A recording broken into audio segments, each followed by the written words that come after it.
Good morning. Welcome to the Food Standards Agency Business Committee meeting. I'm Ruth Hussey, the interim chair, and we'll go straight into the agenda this morning. First of all, we have no apologies.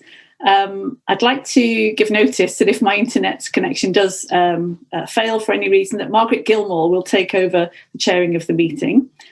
Do any members have any conflicts of interest to raise? I don't see any, thank you.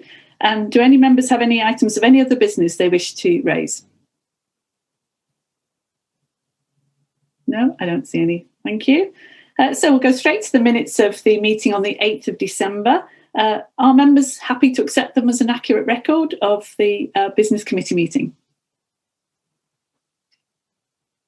Yes, I see no dissent. Thank you.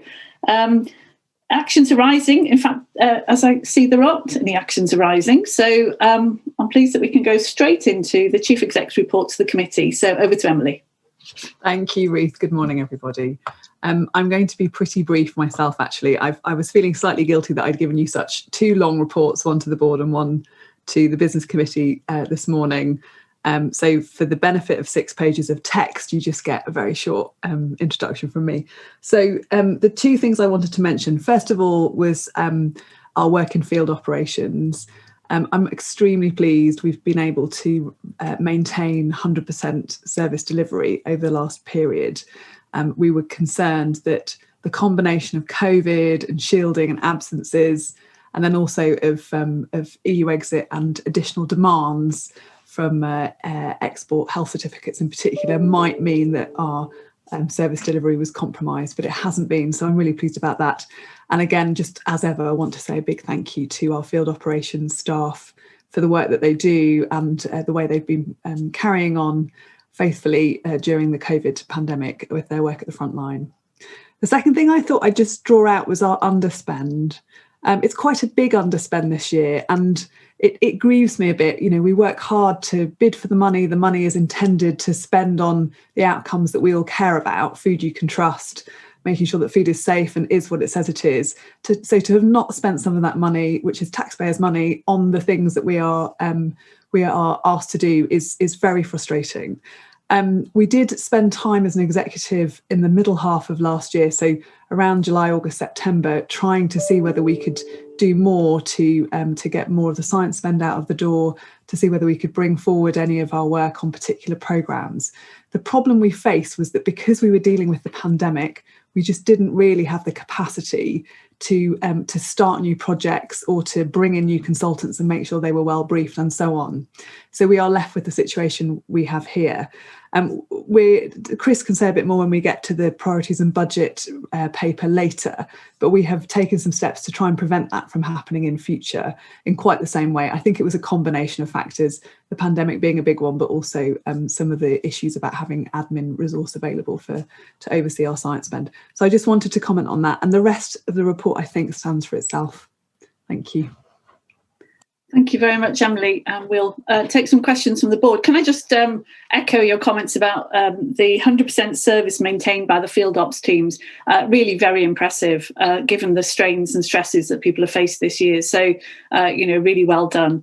And I can't resist not saying llongyfarchiadau. Congratulations to the Food Standards team in Wales for their gold award on the Fair Play Employer of Chwarae Teg. Excellent news, and da iawn. Well done. Right. Diolch.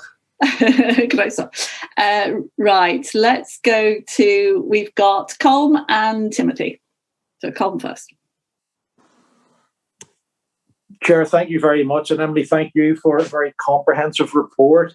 And congratulations, we're coming to the end of what's been a really, I think I said it, a year like no other, hopefully. So well done on that. I have two specific questions. One in relation to export health certificates, and as you know, a lot of that has been geared not exclusively towards Northern Ireland Protocol, but an element of that. And we have got extensions to grace periods and so forth.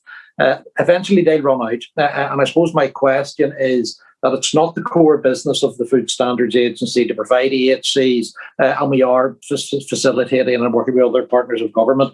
Is there something that we're going to be looking at through the transformation programme ultimately that will actually put us in a better place, either to be able to do this a bit more efficiently and effectively, or to stop doing it altogether, but that we can actually manage that a little bit better?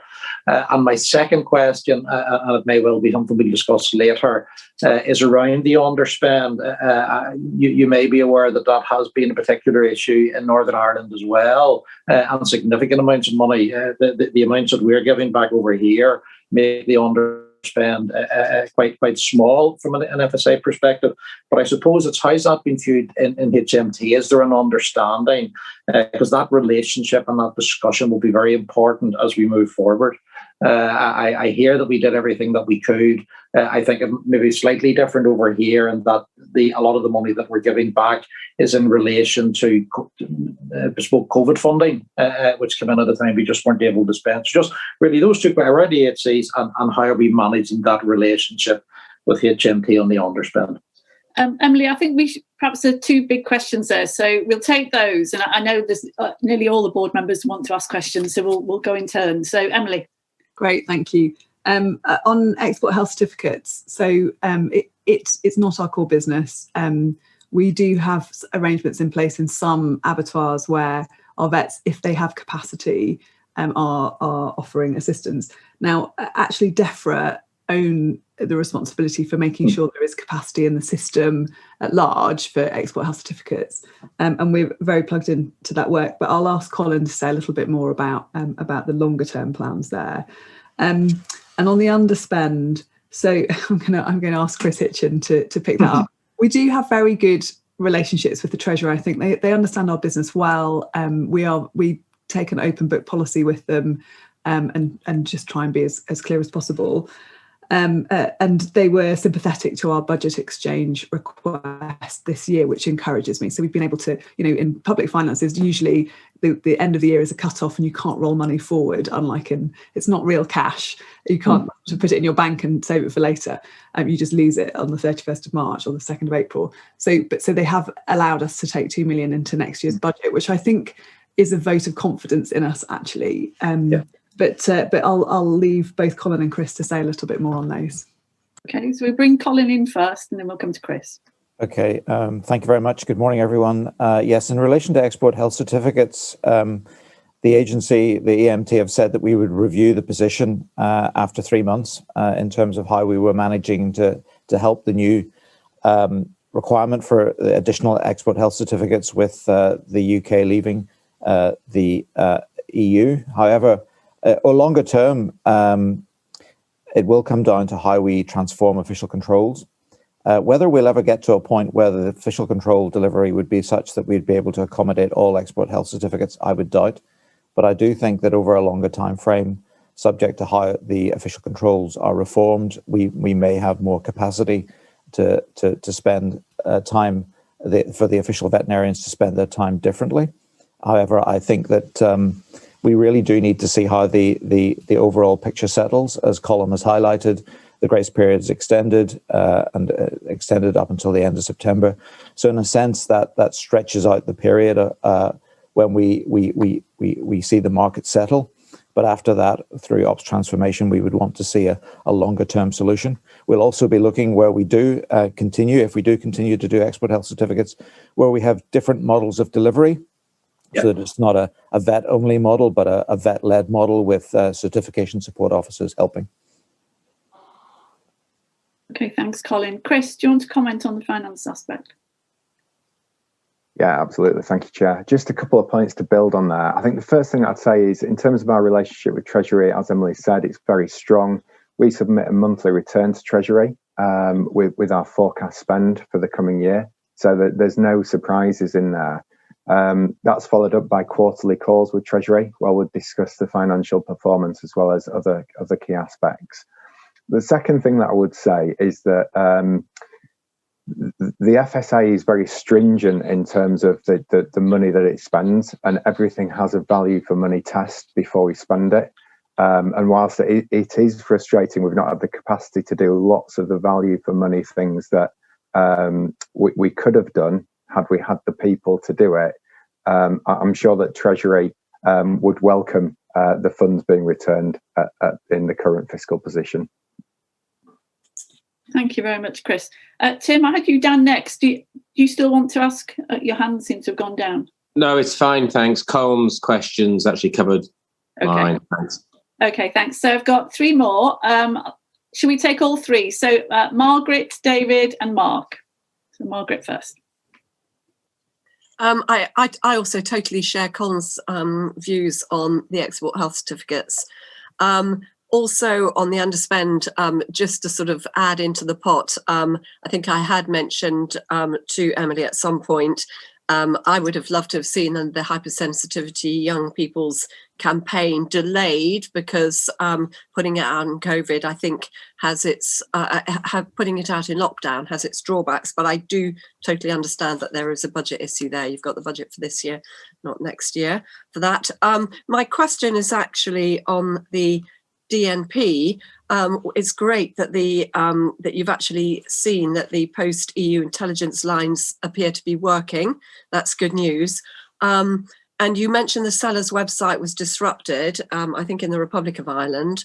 I just wondered if they'd actually found the sellers themselves, because there's a big difference between disrupting the website and actually stopping it and stopping them setting up another. Thank you, Margaret. Actually, David and then Mark. Thank you.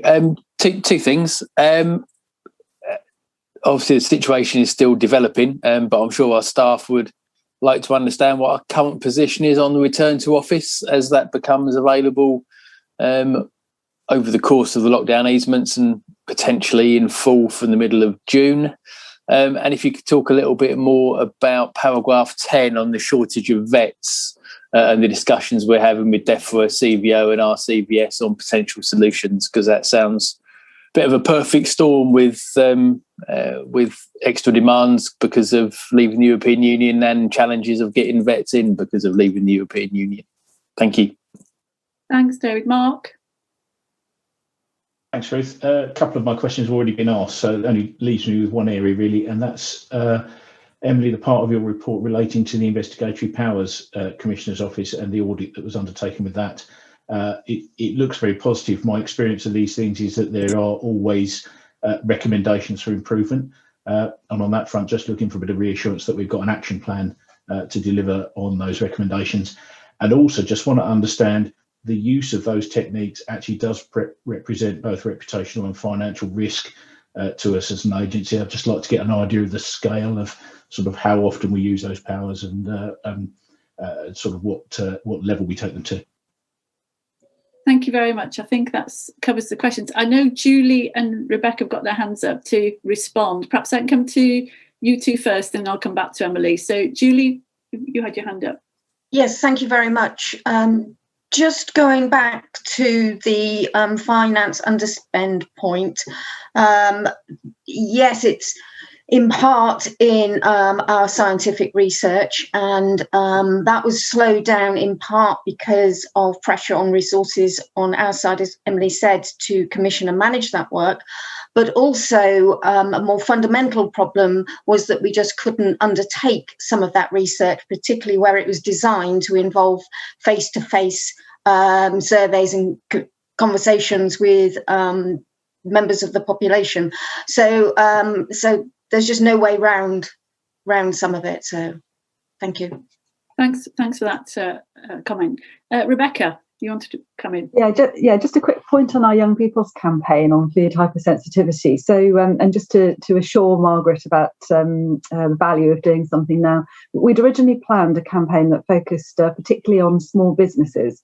And obviously during COVID, that would have been very difficult given the turmoil and the turnover in that industry and the pressures that they were under. So in fact, we completely replanned the campaign, and the young people facing campaign that we've got now is really designed to speak to young people themselves on all the social media platforms, which are currently still very active in COVID, and also focusing particularly on the kinds of food experiences they'll be having now, particularly takeaways and ordering by phone and remotely, and we've had great success. So it's had a huge response and a huge reach. So we're very confident that it's been very effective, even though we're conducting it in different circumstances this year. Thank you very much. Colin, you've put your hand up as well. Come to you, and then I will come back to you, Emily. Thank you very much. Yes, there were a couple of questions there that cover my areas. So in terms of DNP, my understanding that is still an active case and it's being pursued in respect of the website. In terms of the PARs, the CHIS PARs that we are now named on the front of the bill, I should say that these PARs have been available to us for some time, but now as a result of this legislation, it's now been put on a legal footing. They have been used very infrequently, I think a handful of times in the last 10 years by the agency.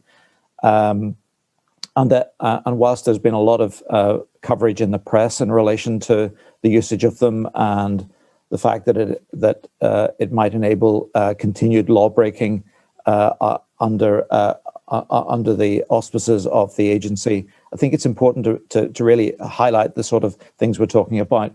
They're not the serious crimes that have been mentioned in the press. We're talking about perhaps somebody in a production plant working on the line that is seeing perhaps food that is out of date being labeled incorrectly and using that intelligence through NFCU or indeed through regulatory means as well.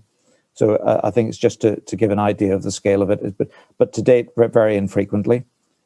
And then in relation to vets, paragraph 10 in the paper highlights that to date we have been able to maintain the 100% service as has been highlighted previously. There are really two issues here, I think. One is in relation to continued supply. And with DEFRA, we are working with the Royal College to look to see what arrangements might be brought in to enable temporary registration. That is an ongoing discussion with the Royal College who are considering it. And in terms of the retention of vets, we're working with our service delivery partner to see what actions we can take to help to retain the vets that are in the system. And we're also looking at our contingency proposals, for example, looking where we might have 2 official veterinarians in a plant, how we can better use the time that we have available. So it's really a three-pronged approach. One is to help to increase supply, to retain the numbers we have, and to see that the staff that we have are using their time most effectively. Thank you very much, Colin. So I'll come back to Emily. I think we haven't touched on the return to office and any other areas you want to pick up or... Yeah, thank you. It has been pretty comprehensively covered by my colleagues. On the recommendations from the Commissioner on the investigatory powers questions. So yes, we do hold action plans. We had a very clear action plan after the last visit. And actually it was because we'd implemented all of the things that had been recommended that we got such a positive report this time around. So we are very assiduous about that. And I have to say, I'm very impressed with the NFCU and their approach to this. They take it extremely seriously and carefully. I just wanted to add something to what Colin said about the supply of vets, which is just to explain the context really, which is the model for export health certificates that this country operates, which DEFRA oversee, is a private sector led one. So the vet has to be authorised by the Animal and Plant Health Agency in order to be an official vet who can tick and fill out the quite complicated forms for export health certificates. But in the main, the meat industry source that veterinary support from the private sector, and we have provided a little bit of extra help through our vets on site, and also a bit of surge capacity that could have been drawn on by the Animal and Plant Health Agency at any point.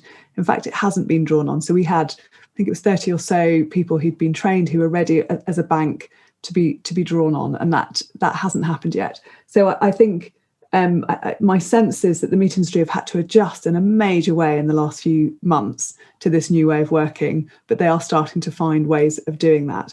The issue is that vets are now in short supply, and a vet can now command a much greater salary than they could 4 months ago in a private sector company to do this work. And that is what Colin is wrestling with. in the three-pronged approach that he was describing. So I just wanted to sort of explain that. On the return to office, so we at the moment the advice is still very, very clear that you should work from home if you can, and we're sticking to that. What we did last summer was because we were expecting to be opening up the offices in a major way. We took time and did that as carefully as we could. So although there was some pressure on us to go back into the offices in August, we didn't do that. And we did a very step-by-step approach where we risk assessed each office. We prepared a very clear communications plan for each office. So each office had a video that would step you through the different measures, going into the lifts, making sure there was just one of you in the lift, a one-way route to the toilets and back, and so on and so on. And then we were expecting, and then we had a system where you had to work out your prioritization. So, were you top priority for getting a desk, or were you lower priority? And then you had to alert people to going in, and that we were ready to impose from the 23rd of September, but actually then the working from home instruction came out again, I think on the 16th of September. So we reversed out of that plan. So I would expect us to be in a similar situation. The difference this time is that we will have mass testing available. So in the last few weeks, it's now much more possible for people to go and get tested twice a week in their local authority testing centres. Of course, it depends on where you are in the country, but in parts of the country, that's really quite possible. So I think that plus vaccinations, the fact that many of our staff will have been vaccinated, will mean that we have to think again about what the arrangements are in offices. So do we need to stick to the 2 metre social distancing in the same way? What kind of ventilation is needed, and so on. That's all quite a bit of work that needs to happen. We'll keep an eye on the English roadmap, which says 21st of June for that sort of thing being happening again. And obviously in Wales and Northern Ireland, where we also have offices, we'll need to follow the local instructions there. But I just wanted to sort of assure the board that we are putting the health and safety of our staff at the top of the list here. Last thing to say is that we know that there are some staff who have found the working from home arrangements actually more conducive to doing their work well and being able to handle their other responsibilities at home. So we will be also having a conversation with staff about whether they want to switch onto a different kind of contract. As you know, we have a home working arrangement, a contract where people could just be in the office for 1 day a week and work from home in the main. We also have a multi-site contract. So we'll be looking at that too. But yes, health and safety comes first. Thank you for that comprehensive answer, Emily. I can't see that any board members want to come back on any issues. So can I just say thank you very much for the report and for all the responses. Thank you. So we'll move on to the next paper, which is the Performance and Resources Report, and over to Chris. Thank you, Chair. Yeah, just a few things to draw out from the report, which I'm sure everyone has read. In terms of the forward on slide 3, obviously we're still in the midst of the COVID and winter planning, and therefore lots of the performance metrics have been impacted by such.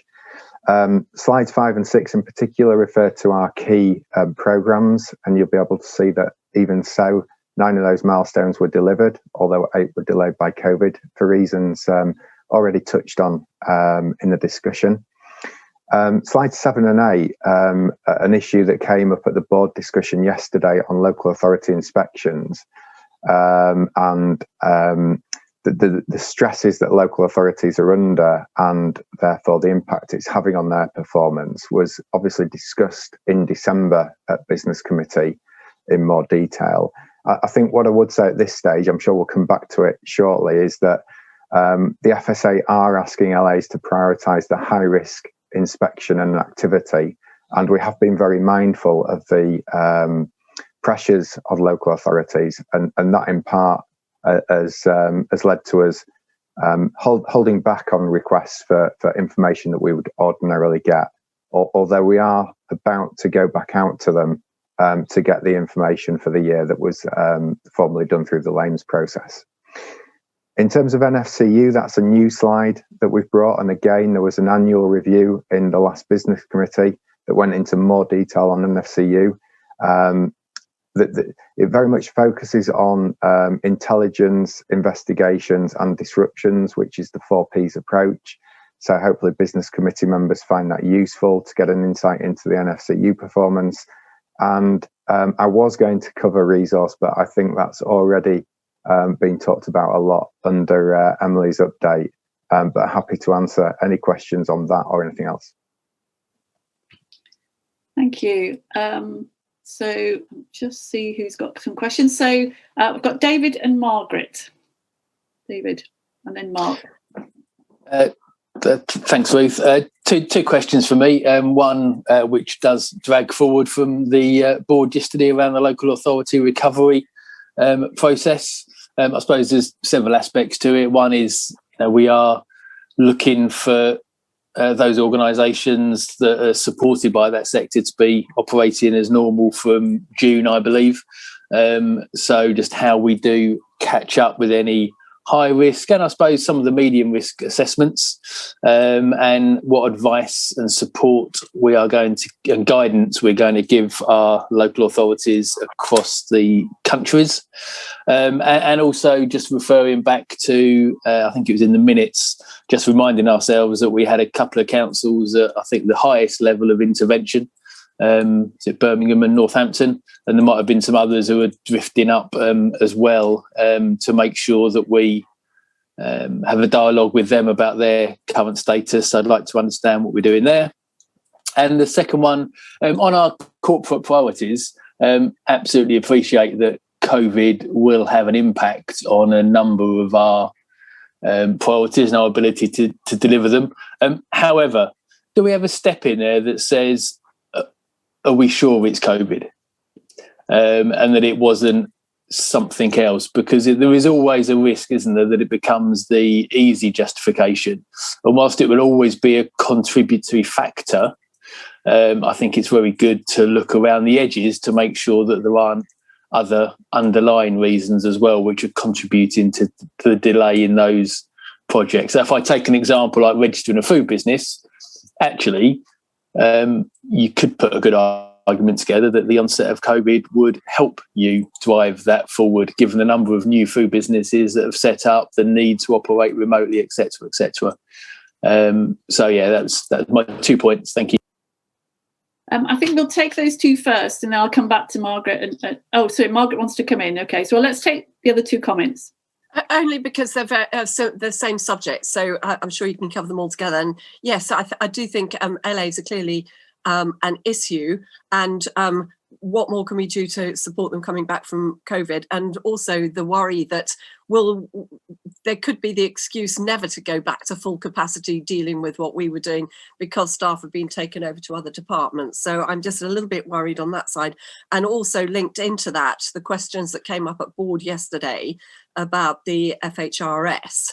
And just wondered if we could have an update there, because I'd quite like to know the answers, because of the inspection regime, which is obviously not happening as it was before. And then just one other question, which I might as well pop in now, which was where we're at over the food allergic reaction reporting mechanism, which appears to be off track, not due to COVID.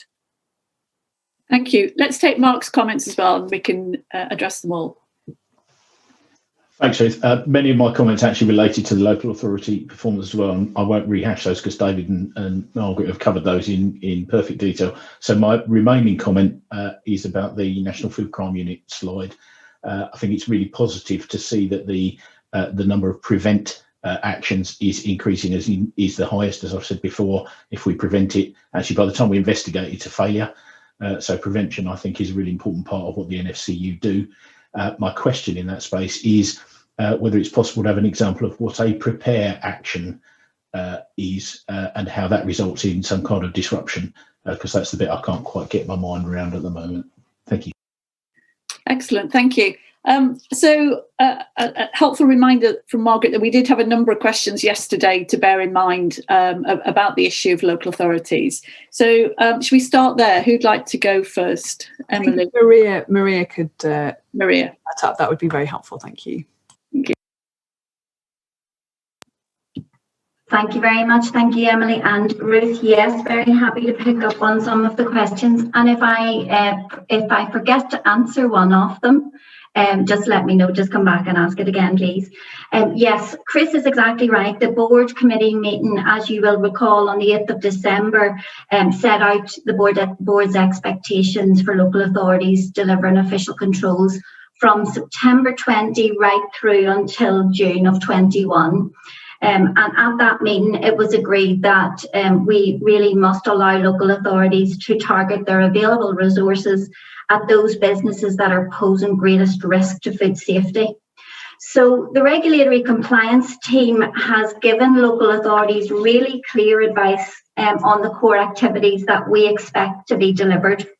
And this obviously includes urgent reactive work, dealing with high risk and non-compliant businesses, and also dealing with those businesses that have had a significant change in their activities that would increase the risk posed by those businesses.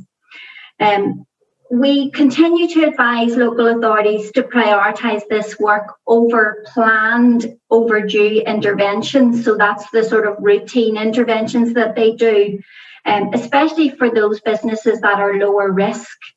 Our advice and guidance to local authorities has been very well received. So since December, we've attended 30 local authority liaison groups, and they represent about 242 local authorities. And all of the local authorities that we have spoken to have reported back that they are meeting the FSA's expectations and undertaking those core activities. Now, there were 5 local authorities, 4 in England and 1 in Wales, that we wanted to have one-to-one conversations with because they were worried that they were not meeting our core expectations. But when we had those in-depth conversations, we reached the conclusion that those local authorities were doing what we wanted them to do, and the expectation was being met. I have lots more detail about the numbers in the performance report, but I think it's maybe better for me to concentrate on the fact that we're working with an MHCLG-led group to look at the resource pressures on local authorities in general across government. And I'm glad to say that the FSA's advice to local authorities has been incorporated into a list of priorities that has been communicated to all local authority chief executives in England.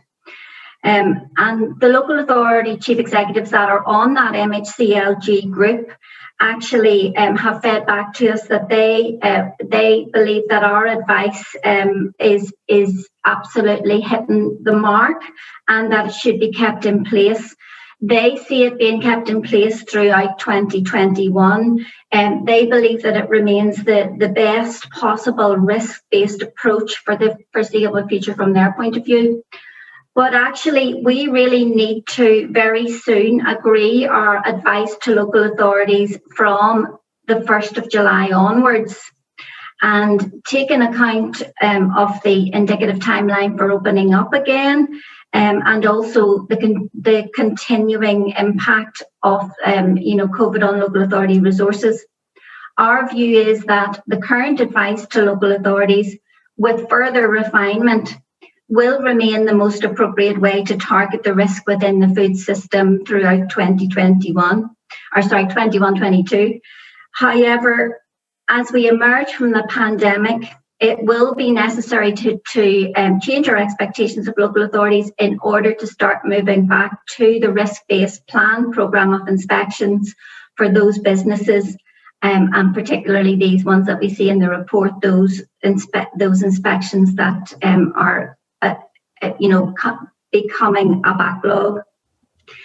So I think that we will continue to have these conversations with the local authorities, but we do believe that our risk-based approach is the best approach for now, and we will come back to the board to talk to them about what we will do from the 1st of July onwards.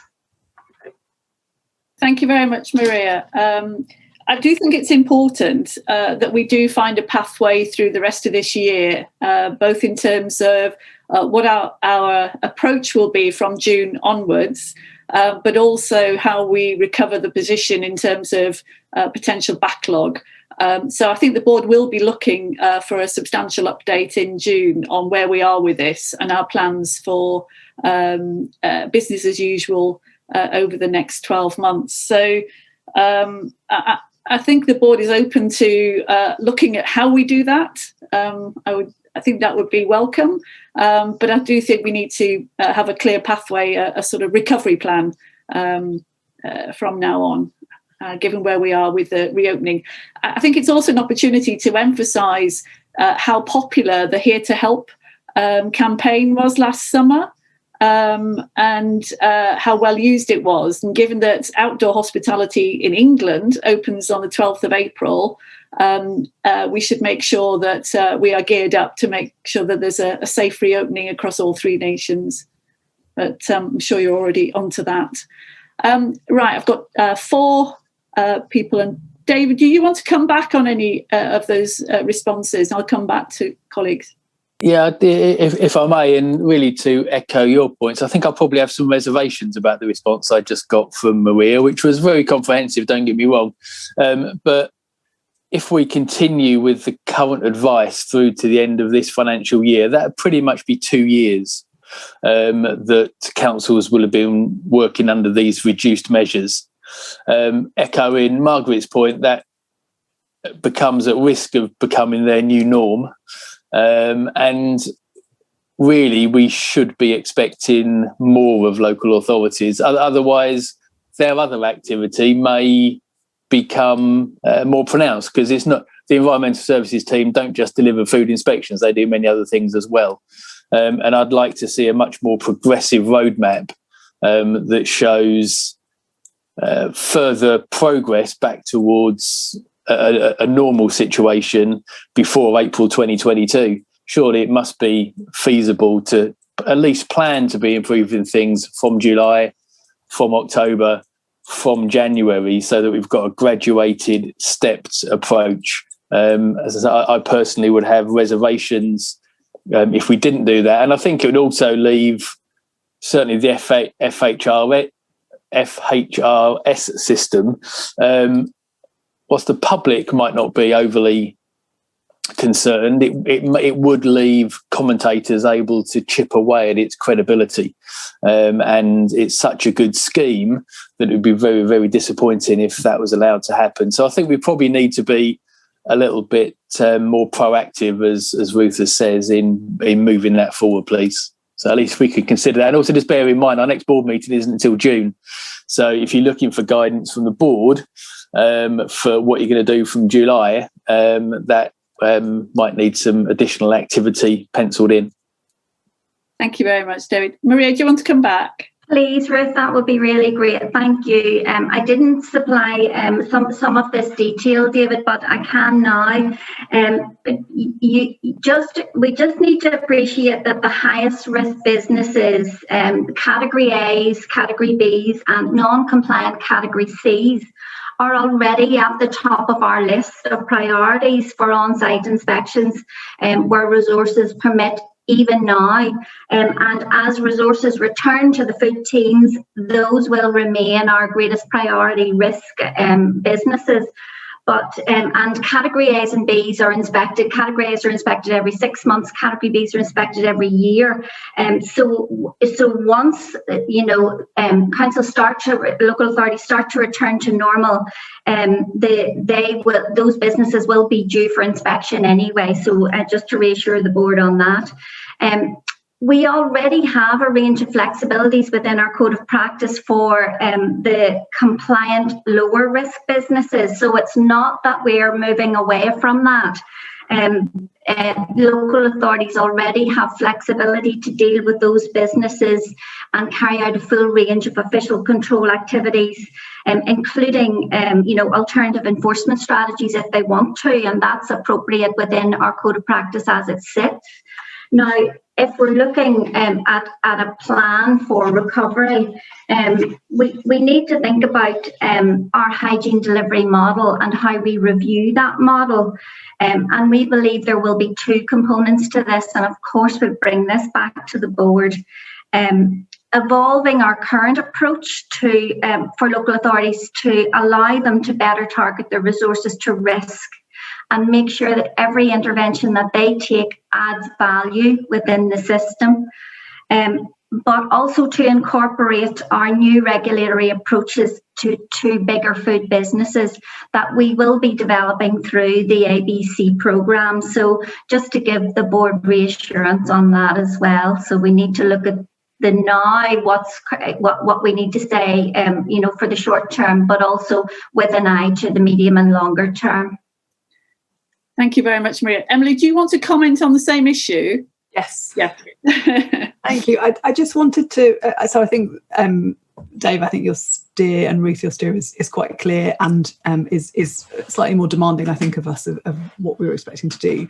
The thing I just want to surface is you're talking about a road to recovery, which implies that we're trying to return to where we were last year.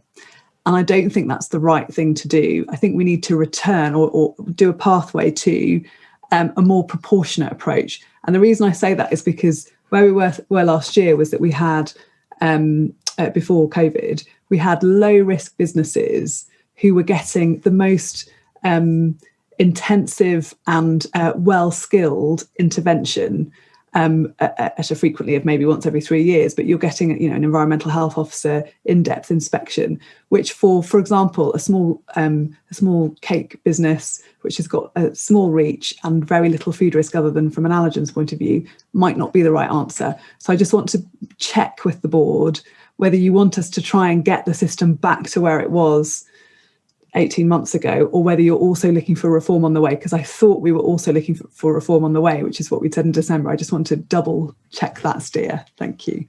Thank you. My sense is that we're looking for reform on the way, and I think I'm getting nods from the board, but we do want a working FHRS system as part of that reform process as well. So, and I've heard Maria's reassurances about how it's working now. So a road to recovery isn't necessarily a road back to where we were exactly, but it's back to a system that we want to operate in future, if that makes sense. That's very helpful clarification. Thank you. Right. So now I've got board members who want to come back in. I also have a number of colleagues who want to comment. I need to see if there are any more on the local authority question. Julie wants to come in. You've been waiting a while, Julie, and then I think Tim next. Just to say, from the point of view of the data scientists, I've got a team who are now deployed in support of Maria and her team to take some of the proof of concepts that we developed over the last year and look at operationalising them. So the sorts of things that we can do, I think, relatively quickly, not immediately, but within a number of months, could be, for example, operationalizing the prioritization of FHRS risks, so predicting an FHRS score to prioritize local authority resources. Also being able to see those businesses who are operating but are not registering, because again, there are a number who are in that space. So getting a much better understanding of what is going on in the sector, understanding the risk and understanding the volatility of the sector, because I think that's something that we will observe. The situation we've got at the moment is it's extremely volatile, those businesses and how they operate. So just to say that that's also underway in support. It's important. Thank you. Tim, you're next. Yeah, thanks. And really appreciate the descriptions and explanations from Emily and colleagues. I think there is a real issue here, and I think perhaps some of it's about presentation. So I think there's two issues. One is that, yes, I think it's unlikely we would necessarily want to go back to where we were. However, that should be the reference point rather than what has become the custom and practice during COVID, because that's a much lower base. yes, we can learn from the time now. And that's my second point, is that we ought to understand where there has been a failure rate in the inspection regimes, or where inspection has been missed due to resource not allowing that to happen. But I think that should inform where we go to next, rather than actually be seen to be the anomaly that becomes, as I said, the custom and practice, because I think that's a slippery slope. Thanks, Tim. Mark, did you want to come back on this issue?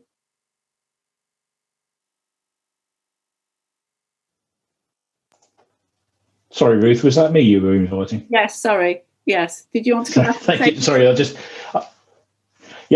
just a couple of points, if I may. I just want to say I do share Dave's concern about us extending this period for too long, but I'm greatly reassured by what Emily and Maria have said on that front. I think we have to recognise that the risk balance between our local authority partners, who have done some outstanding work in the last year, it's fair to say, but the risk balance between their COVID work and food-related work is going to change.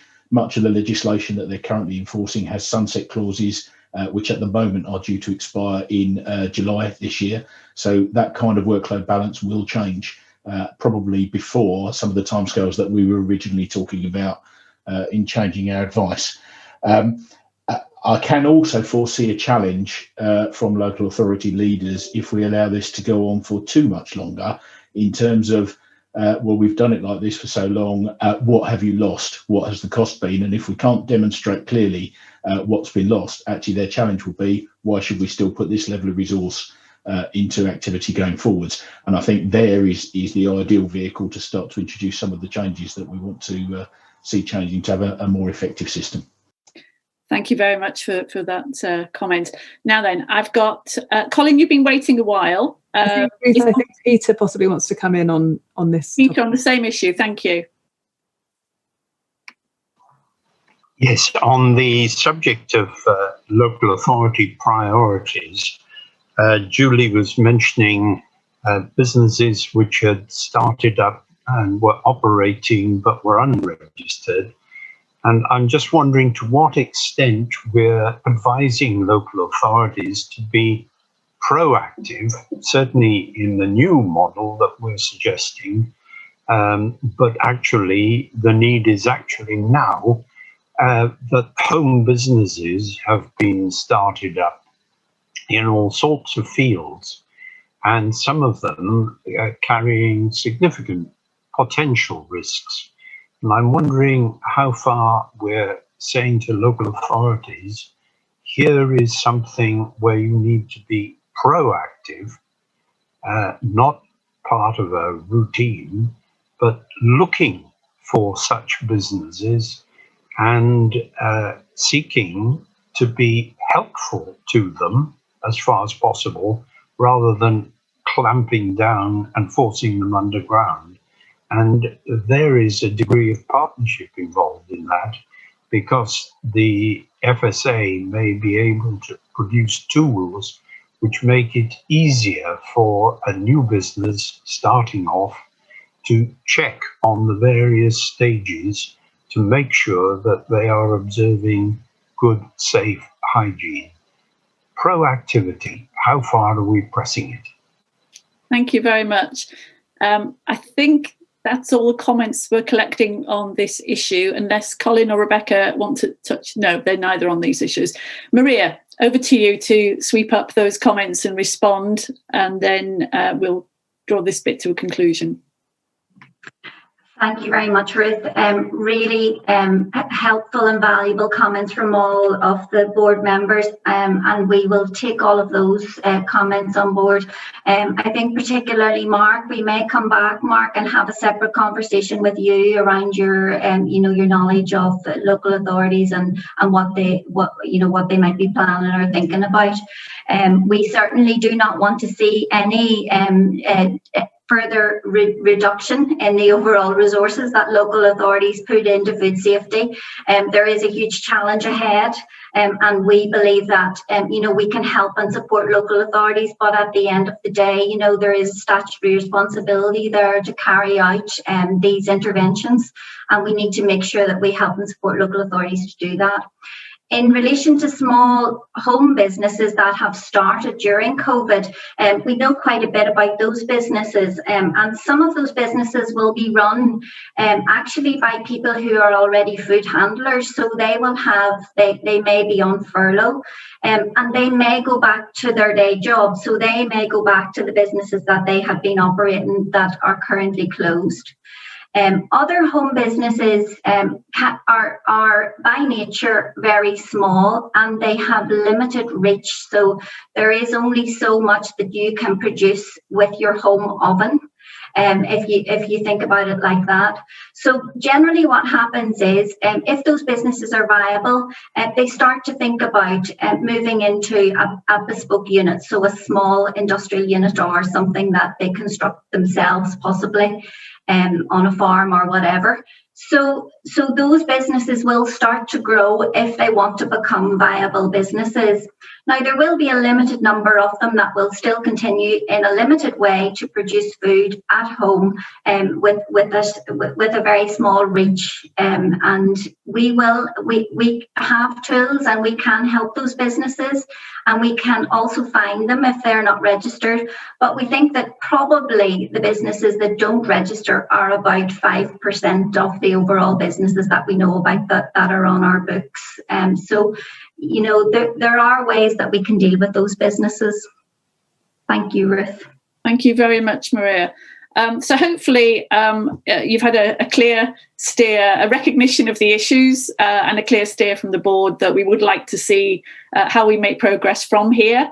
And the board is open to reforming the system as we go along, but clearly concerned that we don't stay in the current situation too long. So we'll look forward to a comprehensive response in June at our next meeting, where we can reflect on where we are with the current situation. We've given the easements until the end of until July, haven't we? So it's a chance for us to reflect then as well.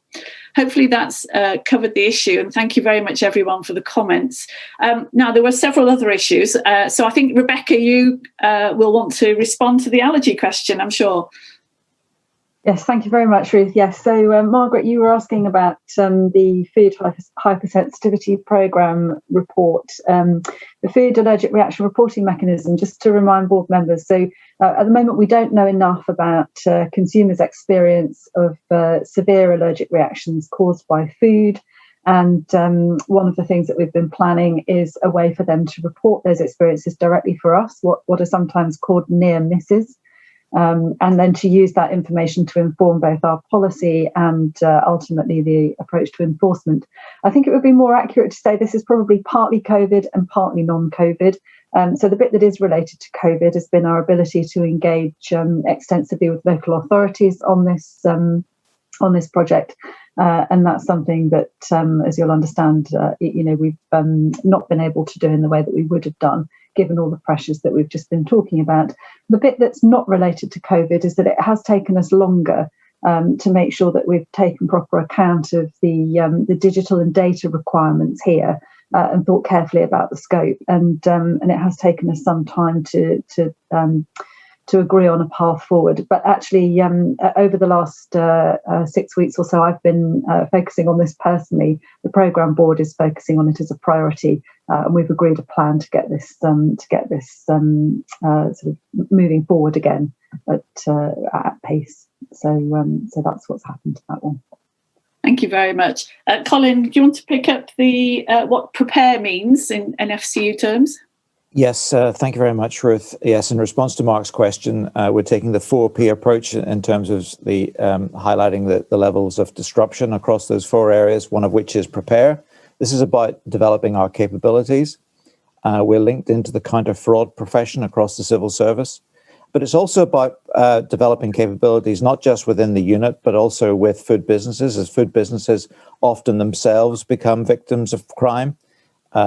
So, for example, in the last week or so, we launched a food fraud resilience toolkit, which was a questionnaire for food businesses to fill in a self-assessment to see how well prepared they were to possibility of fraud, themselves being subject to fraud and food crime.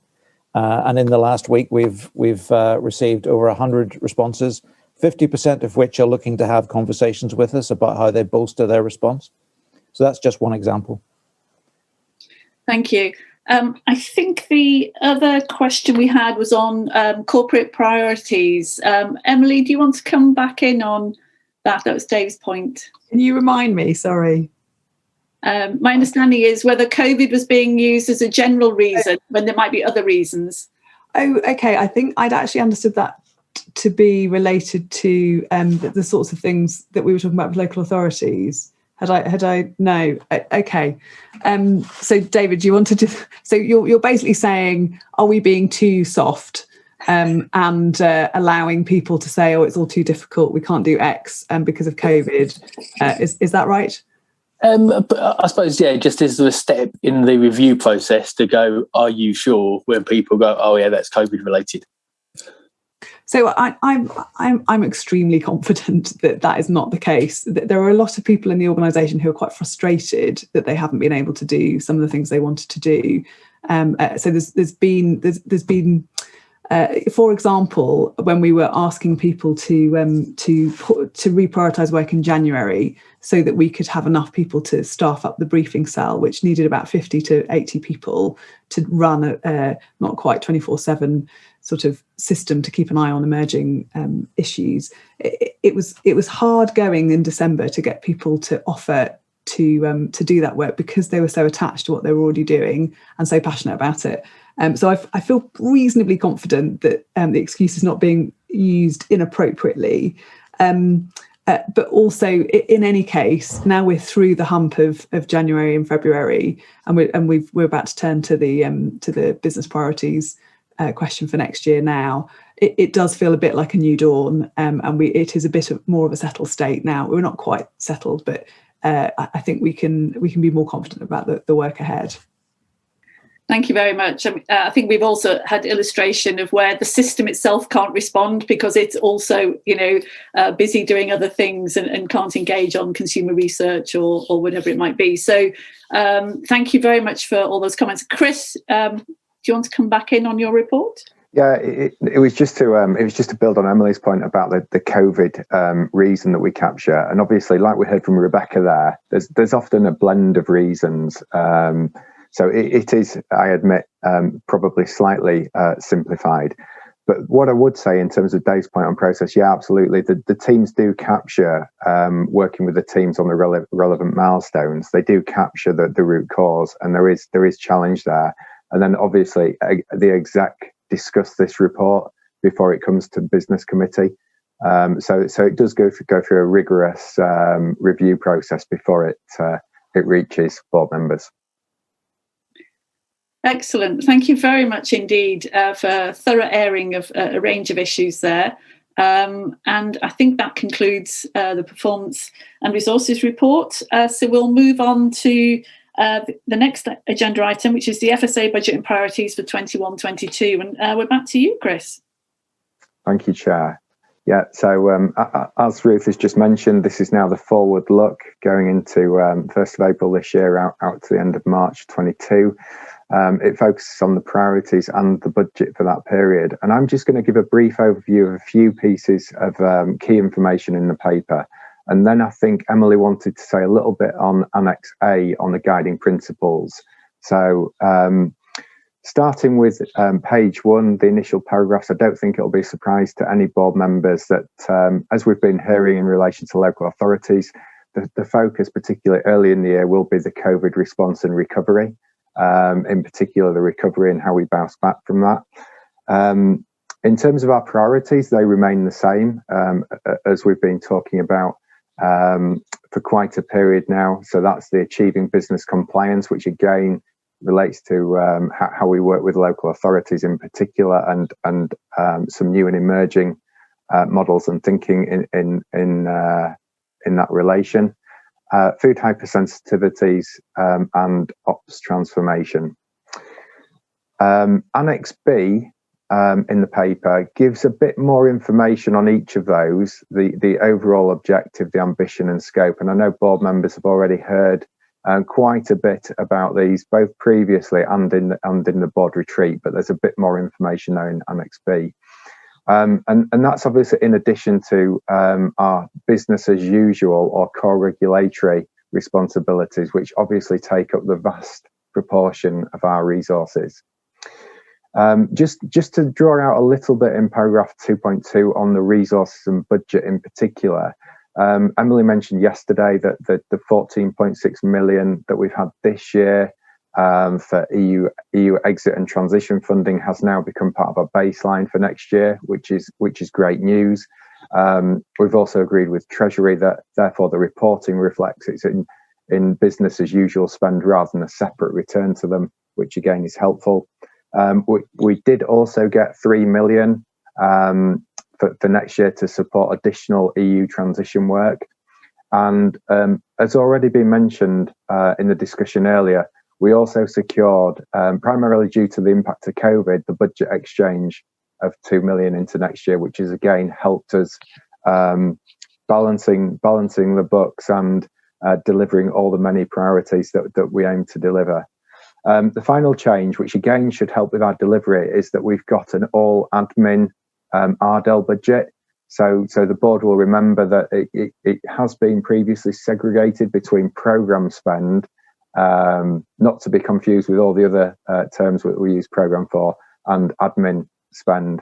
So we think that will be really helpful. So for example, we've recently signed off some additional support for the science teams for headcount to support some of those programmes that we've struggled to support, that was referred to as part of the underspend this year. 2.3 outlines the positive impact from a finance point of view we've had in Wales and Northern Ireland, each securing additional funding of 1.5 million and 4.1 million respectively, which is great news. Just in terms of the board risk appetite, which Emily mentioned earlier, you will see that we are over forecasting at this stage a £400,000 overspend, which I know it doesn't sound like a lot, but as mentioned in the Chief Exec report, we've also taken account for our likely staff underspends that we've seen this year to the tune of 2 million. So that will, we hope, go a long way to allowing us to deliver our programme and come nearer to our Treasury limits this year.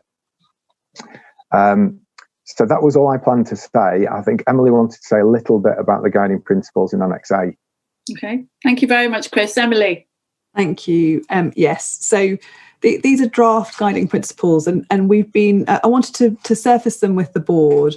This isn't a decision point about adopting them. I think they will go through an iteration or two more, particularly once we have a new chair. So we'll be bringing these back to the board at some point in the next 6 months, I imagine. But I wanted to just flag them because we've been using them internally for a few months to try and inform our approach. And the reason why I think they're important for you to note, so the first three in particular are emphasising the approach we want to take. The first one I think will feel very familiar. So we want to be the trusted voice on food standards in the consumer interest. And in fact, we are here to tell the truth about food.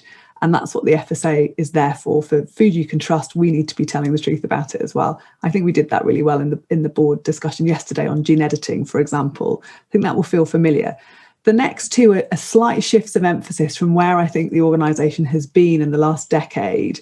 So the point about making it easy for businesses to maintain food standards is about trying to position us in relation to the food industry with attention to the fact that they are the ones who have to make food safe and make sure that food is what it says it is. And we therefore need to be thinking all the time about whether our work is making it as easy as possible for them to do that. Now, this idea has been around the organisation for a few months now. And for example, our work last summer, which was the Here to Help work, where we were trying to make it as easy as possible for businesses to reopen, was informed by this phrase. And we're also thinking about that in the design of our operational transformation work, in our thinking about achieving business compliance. So that's number two. And then number three, the joint endeavour phrase. This is, again, is underpinning our approach to the Achieving Business Compliance programme, where we're basically saying there are some extremely influential food businesses who have got significant supply chains, so retailers, online platforms, and we need to think in a much more strategic way about how we work with them if they are being compliant and responsible businesses, which is in the main they are. How we work with them in a strategic way to achieve our outcomes. So we're not doing a one size fits all. We're thinking about influencing and a joint endeavour with those. So you will see these phrases crop up in our business cases, in our reporting and so on, because they're starting to be quite influential in our thinking. But we will refine them. And I think that already I can see, being outside the EU, there is something that feels quite different to where we were before that we may need to reflect in these principles. Something about being confident and setting up the agenda ourselves, as opposed to receiving it from the EU. And that already feels relevant in the first 2 or 3 months of operation. Yes, absolutely. Thank you, Emily. Colm. Sure, thank you, and thank you, Emily, for that. I completely agree with the points you make, and I think we are in a different world, and we need to maximise the opportunities from that different world, particularly working with industry and be much more trusting in terms of that relationship with industry. My questions are a bit more specific for Chris around the budget, and I suppose the overarching question, and it does relate back to the earlier discussion, and it's, are we doing enough to gear up to ensure we spend the budget in 21 too? And what I mean by that is, last year the underspend, one could argue, was about 10 million from the normal programme activity. We had a net underspend of about 5 million. In round figures, we spent 5 million on COVID, which effectively means there was 10 million we didn't spend, you could argue, from the programmes. So do we have any, there's no detail, I suppose, Chris, on the breakdown. So is there any COVID spend built into the expectation for the 21-2 budget is the first question. And are we doing, I hear what you say about the 400,000, and I agree, it doesn't sound like a lot in terms of if we are having an open approach to risk in that particular area. So are we doing enough? And given how much we do need to gear up on both ABC and Operation Transformation, are we doing enough to get properly in ahead of the curve in that? Thanks, Colm. A number of people who want to ask questions. I'll take Peter, and then I'll come back to colleagues, and then we'll ask you to respond, Chris, on the first two. I very much welcome what Emily was saying about a positive approach here to help and trying to work with business. I think that's an approach which is likely to be more effective than trying to put all the resource into the inspection side of it. Work with people, get them alongside, and you can get much more value for money and be more effective. But my specific question is about the use of the extra resource of 3 million for EU related work. And I'm wondering how that 3 million will be used. And I realize some of it is integrated into existing programs. It's very hard to disentangle. But insofar as you can give an indication of how that is being used, and I say it in the context of a developing situation in that relationship with the EU and the degrees of uncertainty involved in it. Okay, Chris, do you want to comment on those first two, and then I'll bring colleagues in? Yeah, thank you, Chair. So just taking Peter's point first, it is a really good point. I think the one thing that we're very conscious of in terms of from an executive and accounting officer point of view is that this is only a 1-year commitment from Treasury. So, for example, the use of the 3 million towards permanent staffing wouldn't be supported. So we do have a detailed breakdown of the work that we're currently budgeting for that 3 million, which I'm happy to share offline. Just going back to Colm's points on COVID. Firstly, an apology, Colm, because it's probably overly simplistic. Is the 5 million that you've picked up in terms of the cost of COVID and the overspend, and therefore that translating into the 10 million which I completely follow the logic of. The bit that isn't really mentioned from the impact of COVID is all of the spend that we haven't been able to make as a result of the incident that we've been talking about through the call. So huge impacts on travel and subsistence, which we haven't been making, obviously both in operations and outside of operations, but also some of the programs being impacted, in particular where we need to engage with local authorities and engage with the public. So that probably is a bit of an oversimplification. Just in terms of, are we being aggressive enough and have we really embraced the board's risk appetite? I think it's a good challenge, and it's something, to be honest, that I think the executive will return to over the coming month or so. So effectively, what you have to remember as well is that the 400,000 over programming at the moment, effectively there is the other 2 million of staff costs that you can add into that we're now confident will not emerge as an underspend in next year. We also have the all admin budget, which means that should support our delivery. So the honest answer is we don't know exactly how much that will help next year, but what I will say is we'll be keeping it under monthly review and reprioritizing the pipeline of work that we have that is waiting to be done should the opportunity arise. I don't know, Emily might want to say a little bit more on that. No. You're on mute. Oh, sorry, thank you. Rick, you put your hand up. Was it on the budget issues, or can I? Yeah, it was actually. It was just to sort of come back, because I know that in part of the earlier conversation we had was about research and evidence underspending and the challenges we've had, and we do recognise that. But it was also just to say, and follow on from what Chris has said as well, about what we're actually doing to try and address that. And there is lots of activity ongoing in terms of how we are creating our research and evidence programs, how we brought new resource in to deliver those and support those.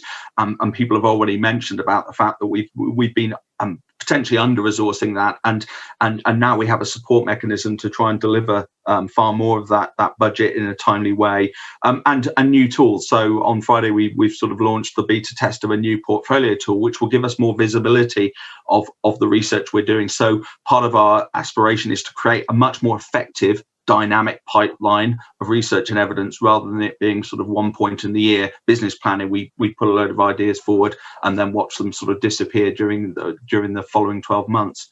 So there is a lot of activity, and maybe it's something we should bring to the board at some point to explain what we've done in that area as it gets embedded. But there is a lot of activity to try and address that specific area of underspending, which we recognise has been a long-standing issue. Thank you very much, Rick. Right, 3 more colleagues to come in. So Margaret, David and Timothy. We'll take all 3 and then we'll come back to Chris. Thank you. Just a quick comment in response to Emily. Totally agree, producing safe foods is the responsibility of the producer, and we're there to check on behalf of the consumer whether that is the case. So it's not just an ambition, it's a reality, and the more we move towards that, the better. My point is a completely different point, and it is to do with D on page 40, which is the emergency response to COVID review. And I just wondered if we could have an idea of the timescale and also of any board input into that. And just commenting on that, I do remember that in March, when we last met face to face, having the discussion, because there had been endless, emergency practices about a pandemic, and yet we were all hit so traumatically and would never have predicted that we are where we are right now. And I also remember a moment of enlightenment once the first lockdown came from Emily, where I asked the same question: why is it so traumatic when we've had all these practices? And putting aside the flu versus virus answer, I remember you saying we hadn't factored in having to self-distance. And I thought that was something, it's something so major that that everyone missed, the government missed and everyone else. So anyway, just that little point for you, but response, timescale and board input. Thanks very much. We'll take the other comments. David and then Tim. Thanks, Ruth. Colin asked my questions, but I would just comment on the budget, if I may. I mean, it's encouraging to see the 0.4 million planned overspend, if you like, but it is relatively minor. I guess it would be good to know that we've got a range of programs that we could accelerate or pull forward from next year, perhaps, if we see that underspend emerging in the second half of the year. So let's be ready to use that.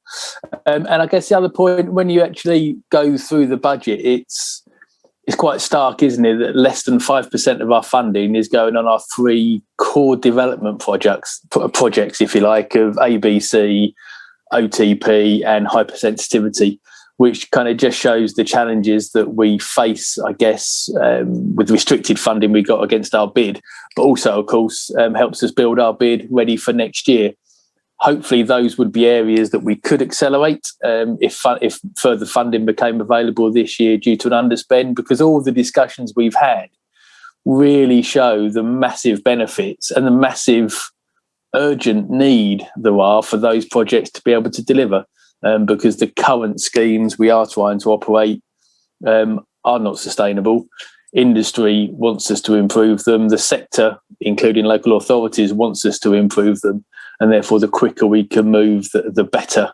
And that brings me, I suppose, my final point to Annex A, draft guiding principles.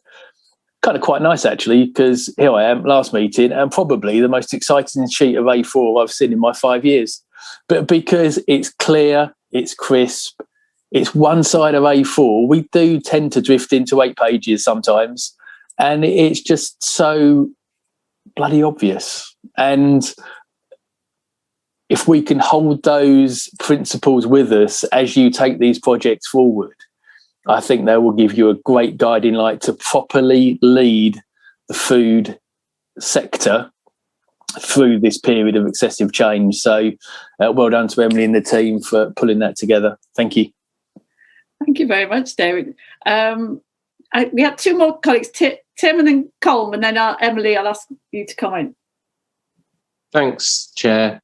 So my point is really about and it picks up on what Emily was saying, although she didn't use quite these words, was the earned autonomy versus interventional balance. And obviously that reflects on how much we allocate into enforcement issues, or how much we predict we need to put into enforcement issues, and where that burden resides. And obviously I picked up on the 0.4 million, which, in itself is not a threatening amount, but it goes back to the earlier conversation around whether or not local authority allocation of resource is permanently changed or reformatted as a consequence of COVID, and therefore is it something that we need to look to potentially that increasing in the future as part of a kind of new normal. And then the other one is, well, if we can learn from that, as we go into the OTP, and I recognise we're talking about meat, dairy and wine regulation there, some of those same principles still apply, because obviously we want to enable business to carry on freely.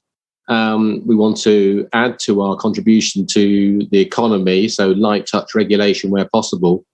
But it's always the risk around the bad actors in the system. And actually, do we have sufficient resource in reserve to deal with them? So perhaps that's a forward look to the OTP as much as anything, but also just a little bit underscoring that earlier point about local authority resource allocation. Okay, thanks. Let's take Colm's comment and then we'll respond. Chair, thank you. And just very, very quickly in response to Dave's point about the inability to spend because of COVID through some of the programmes. hopefully the learnings we'll have taken. So this is something we have to go back to do things the way we used to. There will have been some learnings out of the COVID experience, which we should be able to build into the business as usual model. So hopefully we'll be able to do that, and therefore we don't need to go back to the same baseline, which gives us another bit of leeway. So it's really just to make that point. Let's hope we take that learning on board. Thank you. Excellent, thank you. Julie, you put your hand up. Do you want to add a comment before I come to Emily? If I could, I was just going to maybe expand on what Tim was talking about. I think what we're exploring in ABC isn't just all enforcement, and the sole responsibility for enforcement is with local authorities. We're also exploring what other roles the FSA might play, particularly in provision of other services, other intelligence, tools that local authorities themselves might be deploying. So we're looking at the sort of the full panoply of what tools, levers, interventions we might play, and understand who might be best placed to use those levers. So we're very keen that we don't too quickly drop down into how we've done it before. Can we do it just a little bit better than how we did it before? So we're taking the opportunity to really step back. Thank you very much. Emily. Thank you. As ever, a rich set of comments from you all, and I won't do them all justice. So a couple of things I wanted to land on the emergency response and the review. Margaret, thank you. Yes, excellent idea to involve the board in that. We've done some, the team that have done this lessons learned stuff. It can get very granular and very specific. So, is information being shared in the right way in the organisation, and have we got the right agendas for meetings and so on? But there are some lessons that are more strategic that we've taken out. One is around the significance of horizon scanning for us and how we need to keep looking outside and getting that insight in, as I described yesterday. Another is about making sure that we've devolved responsibility in the organisation in the right way. So we ended up with a strategic response group and an incident response group to make sure that the senior people weren't delving into the detail in a way that wasn't helpful to those who actually needed to make the decisions.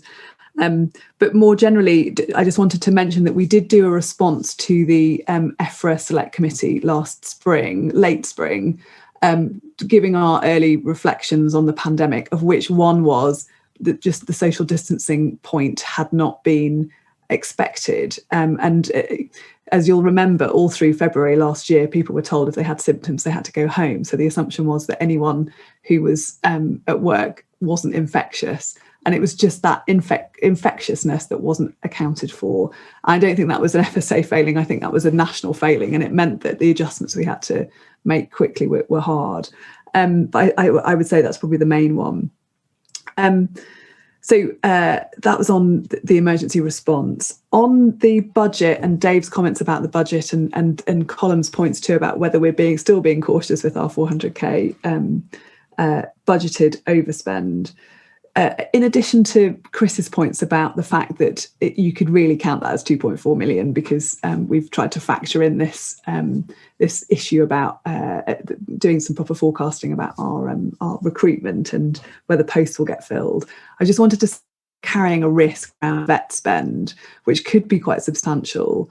And it's because we've just gone into a point of trying to think about next year, charging rates and so on. It's still working its way through. But that is the thing that's at the back of my head. There are risks that can emerge.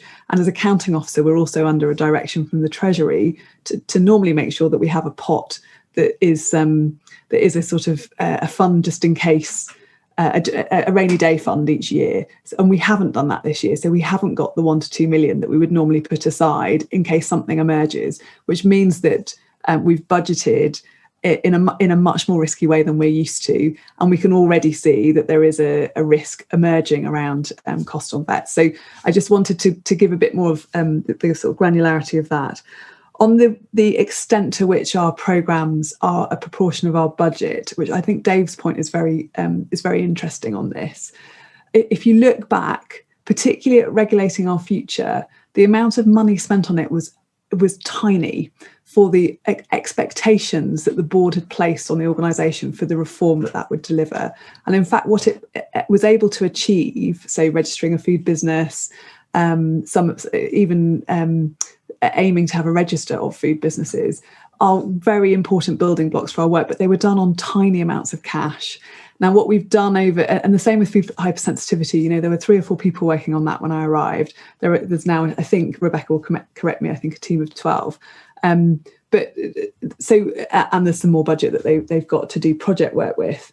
So what we've been trying to do last year and this is honour the priorities that the board has set and put more resource into those areas, but it's still quite small. And the Achieving Business Compliance conversations we had as an executive about how much to resource that this year, we concluded that because it's in growth, so we've now got a deputy director just starting to think through the shape of the programme, they have a bit of budget, that this year we wouldn't try and grow too fast because there would be a risk of underspending, but we are expecting that to be a major plank of our work over the next few years.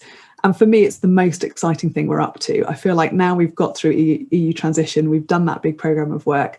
This is now where our attention and reform can be invested in. Sorry to all the other things that we do, which are also exciting, but the ABC bit is really exciting.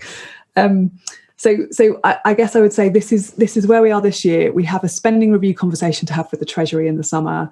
I want that conversation to be a very strategic conversation about our relationship with the food industry and where we're going in terms of supporting these big outcomes that the country wants to achieve, whether it's healthy food, it's safe food, it's trusted food, it's sustainable food. What's the role of the FSA in that going forward? So we'll see where that gets to. And finally, on earned autonomy, actually, I don't think I've got anything to add to what I think, Tim, your points are really sound, duly supplemented. We are interested in how we, not with many actors, but with a few influential ones, how we recognise the sorts of work that they already do to make sure that food is safe and trusted. They have stacks of data, they do lots and lots of checking. Lots of that is not currently accounted for in the sorts of inspections or the regulatory approach that either local authorities or indeed us take. So how can we make sure that we don't duplicate effort and we recognise the work that is done and make sure that consumers get protected? Thank you very much. I don't see any other comments coming in. We thank Chris for the report, and the Business Committee is asked to agree the FSA's high-level activity budget and additional key priorities for 21-22, which I think we have done, subject to the comments and feedback that you've had. Okay, we'll move on. Thank you very much. I am conscious I've slipped the timetable a little bit, but I will move to our next paper and ask Maria to talk about the review of staff engagement. Maria. Thank you very much, Ruth. This paper, I'm not going to cover it in much depth because it's there for you, but it outlines our year-on-year progress that we're making in relation to staff engagement. And I'm really pleased to report that probably arguably in one of the most challenging years ever for the FSA, we have recorded our highest ever engagement scores. And our staff survey results show improvements across all key engagement indices apart from one. The paper we have put in front of you gives you a flavour of some of the organisational activities that made the greatest contribution to those engagement scores, such as the COVID measures that we put in place and how we paid attention to staff welfare, and also our renewed efforts to make the FSA a truly inclusive place to work. The only score to drop slightly was learning and development, and you can imagine that was understandable as half of our organisation were very focused on frontline delivery and the other half moved to working entirely remotely. Looking forward, we know that there's much more work to do here. We want to continue to make sure that the FSA is a great place to work for every single member of staff. This year, our corporate priorities will include the FSA's learning and development offering so that it is visible and accessible. And we want to make sure that managers have better conversations within teams about performance and development. We're going to undertake cultural audit, and that begins with an analysis of our people survey results relating to discrimination, bullying and harassment. to put in place bespoke team interventions where those are required. We must ensure that bullying and harassment is dealt with consistently and effectively so that people have the confidence to come forward to us and to report unacceptable behaviour. And then finally, we want to continue to co-develop with our staff networks the actions that we would need to make sure that will help to promote and build an inclusive workplace. We want to make sure that everybody feels supported to be themselves in the FSA. Thank you. Thank you very much, Maria. So Business Committee is asked to review the considerable progress made in 2020, take account of the challenging, difficult circumstances that everyone has faced, and confirm our support for the overall approach for 2021. And really, just to reiterate what the board has said before, both a fantastic level of staff engagement and a huge appreciation for the work across the whole organisation to go the extra mile during this very difficult year. So any comments from board members or questions? So with Margaret and then Colm. I just think it's really important, thank you, Ruth, to emphasise what you've just said, which was, you know, the staff have had a completely extraordinary year and they've so stepped in, and this survey shows that, and are really pulled together as a team and done something so important for the country, ensuring, you know, and I'm talking all the devolves here, ensuring that the food that, you know, we're eating is safe. And they've carried on doing this with everything else that's been going on, and not only COVID, but also EU exit and all those changes, and, you know, change of chair and that sort of thing. So just a huge thank you. And I think the fact that we as an organisation listen to what they put into that survey is shown through what Maria's just outlined, that it's not something that we look at and tick boxes, that you've actually taken away a big programme there to try and make the working environment even better. So thank you, and we appreciate the staff and support them. Thank you very much. Colm.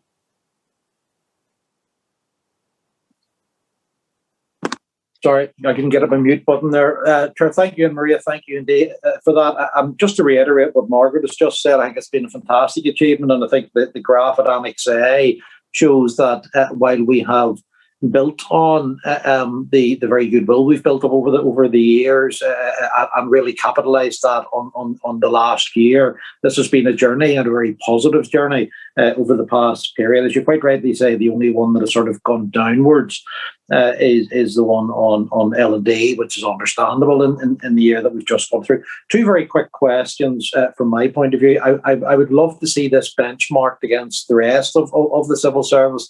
My guess is it's certainly based on what I see in the Northern Ireland civil service. I know it to be significantly better than what I see here. I suspect it's significantly better than many in Whitehall as well. And maybe just a comment on the very significant rise in pen benefits.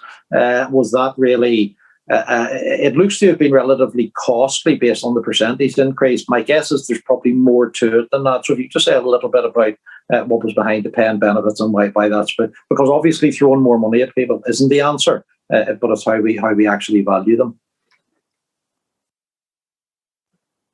Thanks. Maria, do you want to respond to those two, and I'll come to Emily? I was going to say that I suspect Emily wants to cover these two off. Okay, all right. Thanks, Maria. Emily?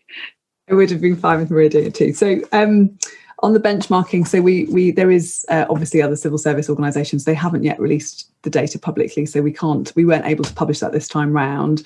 We expect that to happen within a few weeks. But we are very confident that we remain in the top quartile, and obviously very pleased with that. On pay and benefits. So I think you're right. I think it is a more nuanced story than perhaps we've written here. I mean, a couple of things to add. We changed last year our approach to bonuses, so it's much more flexible.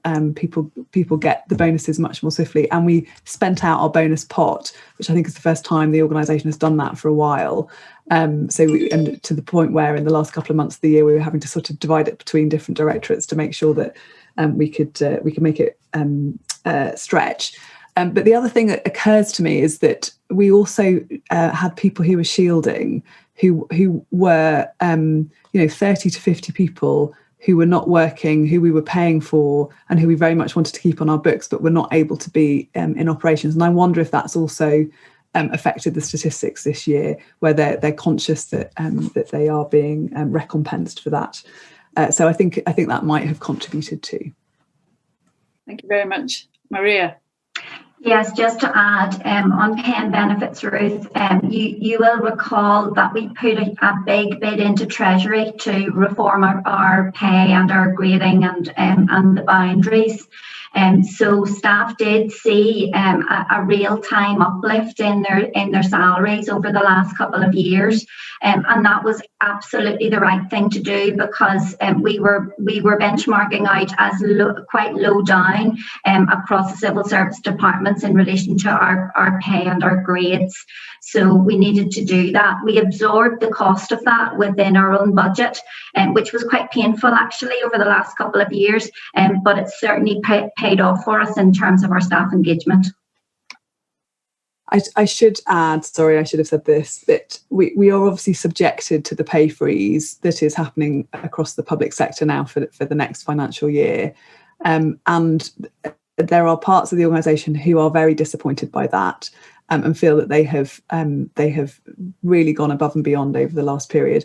And although these statistics look good in terms of the uplift in pay and benefits, that it doesn't keep pace with inflation. So, and we are very restricted by the Cabinet Office as to what of our budget we can allocate to pay. So I just wanted to surface that too. Thank you very much. This report really illustrates the importance of engaging and listening to staff and responding to the issues that are raised. And I think the board is generally, there aren't any more comments, very supportive of what you've been able to do through a very difficult year to continue to support staff in such an effective way, and also to look at the areas that need further work for the next 12 months, which again is very welcome. So I think we confirm our support for the overall approach, and thank you, Maria, for that report, and well done. I think that takes us to any other business.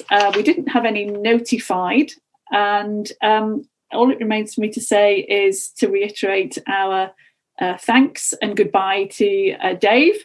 Thank you so much. I won't repeat what I said yesterday at the board meeting, but except to say our thanks for your highly valued and effective contribution. I mean, illustrated wonderfully today.